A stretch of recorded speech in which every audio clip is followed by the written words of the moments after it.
July 6, 2014. These are Earth-facing SDO images from July 4th up until the current ones that are available. On the 4th, we had a series of events start, and notice the top third of the sun, these filament releases. We picked this up on the X-ray flux. As a matter of fact, it was a gap when one of them left the sun. Then the A satellites started picking this up, and now we've had a burst and a gap in the A information. And I saw that happen before the 7.9 quake in Alaska. That's why I want to do this video. Currently, our stress points are in Southern California, and that has some history in itself, and we'll look at that. But they haven't updated our flare trackers and some of the tools that we use to track it. So that's what I was saying in the video the other day.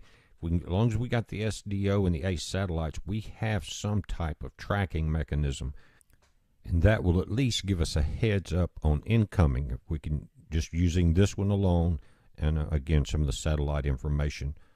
We'll look at that. But the 4 sunspots that are blue on the bottom, those are the ones that remain beta gamma. We still have a chance of X flares up to 10%. Now, notice before midnight, universal time, we had that spike. But after that, notice at about 300 hours, there's the gap there, and I've seen that before. That gap occurred on the X-ray flux chart on the 4th. See, before midnight on the 5th. And I think that's why I went back to the 4th on the SDO images. Now, that and this comet affect everything in the inner solar system. They're both electric, opposite polarities. That's why you see Comet Jacques flaring up as it approaches Venus. These images are a couple days old. They do not update these currently. But if you look at the stereo website on this SETI particular camera, guys, you can see that the still images, it's much closer to Venus now. It's very grainy. You don't have it processed like this. Pressure is on the Earth's tectonic plates, and watch for quakes. Eastern side of the Ring of Fire is somewhat active. What concerns me is the San Andreas Fault. We started a week ago there in Arizona. We've seen these move westward, and they're shallow quakes. The 4.6 that happened earlier here, it says 10 kilometers northeast of Running Springs, California. That's just to the west of the Big Bear quakes that we were looking at. But at 5.1 miles, that's shallow. And the shallower the quake, the more surface movement, the more damage. The history of this goes back, the most recent, to the 1992 Big Bear quake. And it was they listed it as a 6.5. But this was 3 hours after what was called the Landers quake in California. That was a 7.3, both very shallow quakes. You can see this. You can study the history of that area. But in 92, they started looking at the research somewhat differently. You guys were keeping up with it then. They thought that this would be, this movement on the fault was east to west. A shifting that was being pressed from the Pacific plate sliding under the North American plate. But they found out it was a north-south movement. And check the depth of the 7.3 out at 3.1 miles.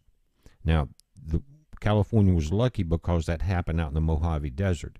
It was not very populated, but it was felt everywhere. It was the largest in 40 years to hit the area. The research that they did led to something that the movies picked up on back then and went on into the movie 2012, to where that section of California actually breaks off. And what you have then is the San Andreas Fault is now the beach. You see what I'm saying?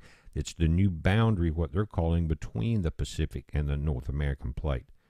Again, 6.8 miles depth.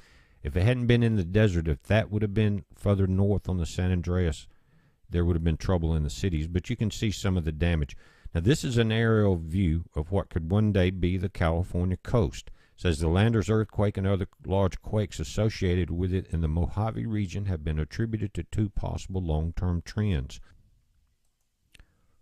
One of these is that the San Andreas Fault may be in the process of being replaced as the plate boundary between the North American plate and the Pacific plate. That's what we're talking about, by a new trend across the Mojave and the east of the Sierra Nevada mountains. The other is that these quakes were a manifestation of the propagation of rifting coming up from the Gulf of California. Research is ongoing. But even in the Gulf of California, you're talking about the San Andreas when they're looking at compression. It was very interesting, some of the information that come out.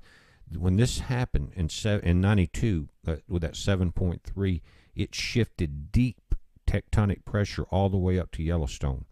But here is, you can look at the aerial views in the maps, but this in the bottom left could be one day, no one knows when, the actual coastline. You see as it comes up that crack, that's a San Andreas, and that's called the Point Reyes Peninsula or Point Reyes Peninsula there in California.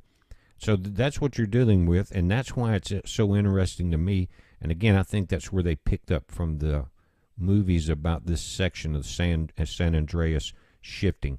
But if you look further up, the Ring of Fire up off British Columbia, Northern California, up through Washington, this has happened before. And what happened is there's a complete section, just like you see in the left here, that's underwater in that area where this has already happened. You can check it out on Google Maps, and we'll take a look at it. But it's a heads up on this, guys. It may just have some strong quakes in California with that, whatever the incoming is, the strength of the coronal mass ejection that we're looking at. Heads up, be safe.